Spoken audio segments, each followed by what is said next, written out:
আগ্রাসনের পাল্টা জবাব যে এভাবে আসবে তা ভাবতে পারেনি ইসরায়েলিরা। এখন আতঙ্ক আর উৎকণ্ঠা নিয়ে দিন কাটছে তাদের। যাদের সুযোগ আছে তারা অন্যত্র পাড়ি জমানোর চেষ্টা করছে। অনেকেই মধ্যপ্রাচ্য ছেড়ে পাড়ি জমাচ্ছেন ইউরোপে।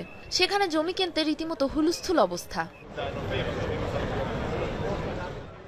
ইসরায়েল থেকে আকাশপথে মাত্র ৪২১ কিলোমিটার দূরে পূর্ব ভূমধ্যসাগরের দ্বীপরাষ্ট্র সাইপ্রাস।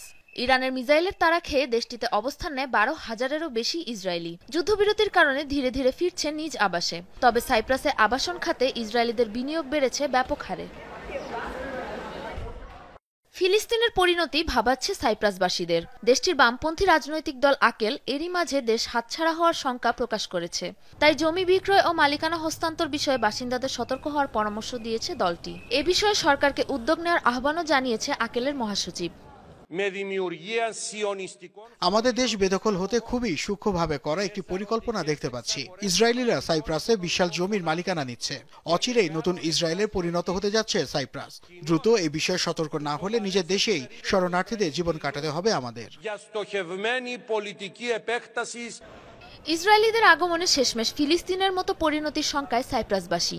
তাই অবিলম্বে দেশটিতে ইসরায়েলিদের জন্য গোল্ডেন ভিসা বন্ধের আহ্বান জানানো হয়েছে।